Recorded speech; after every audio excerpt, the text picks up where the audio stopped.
Satraps were the governors of the provinces of the ancient Median and Achaemenid Empires and in several of the successors, such as the Sasanian Empire and the Hellenistic empires. The word satrap is also often used metaphorically in modern literature to refer to world leaders or governors who are heavily influenced by larger world superpowers or hegemonies and act as the surrogates. Etymology. The word satrap originates ultimately from Old Persian xsa kapavan, Sanskrit shatrapamikash trapa, from xsa and pavan. In Greek, the word was rendered as satraps, which later borrowed into Latin as satraps, from the Western Iranian cognate xsa theta rapa. In modern Persian, the descendant of xsa theta rapavan as shaban, but the components have undergone semantic shifts, so the word now means townkeeper. Medo-Persian satraps. The first large-scale use of satrapies, or provinces, originates from the conception of the First Persian Empire under Cyrus the Great, beginning at around 530 BC.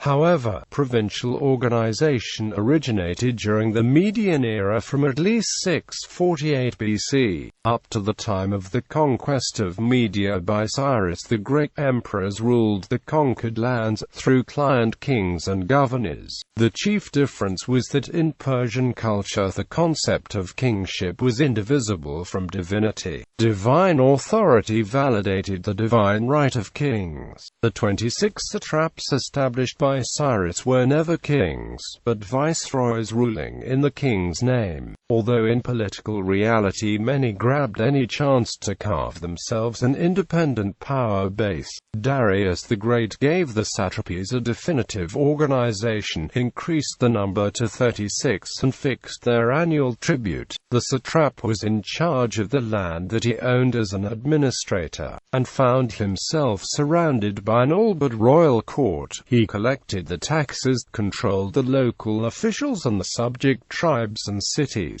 and was the supreme judge of the province before whose chair every civil and criminal case could be brought. He was responsible for the safety of the roads, and had to put down brigands and rebels. He was assisted by a council of Persians, to which also provincials were admitted, and was controlled by a royal secretary and by emissaries of the king, especially the eye of the king, who made an annual inspection and exercised permanent control. There were further checks on the power of each satrap, besides his secretarial scribe, his chief financial official and the general in charge of the regular army of his province and of the fortresses were independent of him and reported directly to the Shah, periodically in person. But the satrap was allowed to have troops in his own service.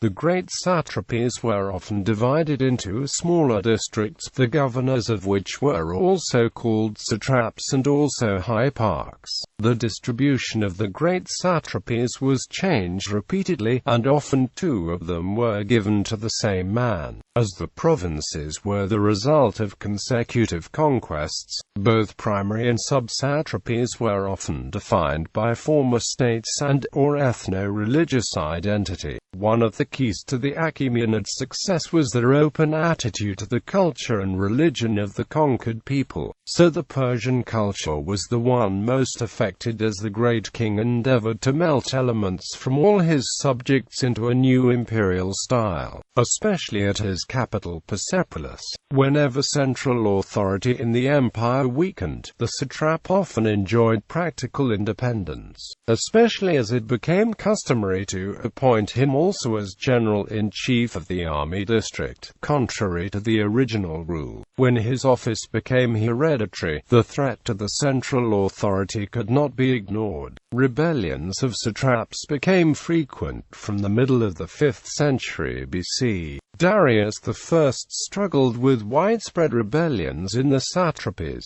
and under Artaxerxes II occasionally the greater part of Asia Minor and Syria was in open rebellion. The last great rebellions were put down by Artaxerxes III. Hellenistic satraps. The satrapic administration and title were retained, even for Greco-Macedonian incumbents, by Alexander the Great, who conquered the Achaemenid Empire, and by his successors, the Diadochi, who carved it up, especially in the Seleucid Empire, where the satrap generally was designated as strategos, but the provinces were much smaller than under the Persians. They would ultimately be replaced by conquering empires, especially the Parthians. Parthian and Sasanian satraps. In the Parthian Empire, the king's power rested on the support of noble families who ruled large estates, and supplied soldiers and tribute to the king.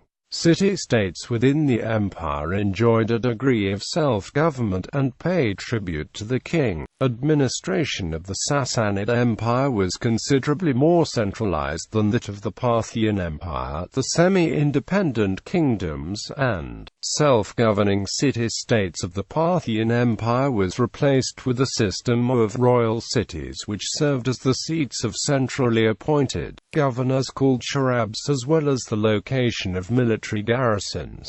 Charabs ruled both the city and the surrounding rural districts. Exceptionally, the East Roman Empire also adopted the title satrap for the semi-autonomous princes that governed one of its Armenian provinces. The satrapiri. Western satraps. The Western satraps or Kshatrapa were rulers in the western and central part of the Sindh region of Pakistan, and the Saurashtra and Malwa regions of western India. They were contemporaneous with the Kushans, who ruled the northern part of the subcontinent from the area of Peshawar and were possibly their overlords, and with the Satavahana, who ruled in central India to the south and east, and the Kushan state to their immediate west. Satraps today. It is also used in modern times to refer to the loyal subservient lieutenants or clients of some powerful figure in politics or business. In the Portuguese and in the Spanish language, the word satrapa carries not only the aforementioned ancient historical meaning, but in modern usage it also applies to people who abuse power or authority. It can refer as well to those living in luxurious and ostentatious conditions, or to individuals who act astutely and even disloyally. The title is also used by the College of Pataphysics as transcendent satrap for certain of its members, among which were counted such peoples as Marcel Duchamp, Jean Baudrillard and the Marx brothers. In the Serbian language, satrap is used to mock a person who displays servile tendencies to an authority figure.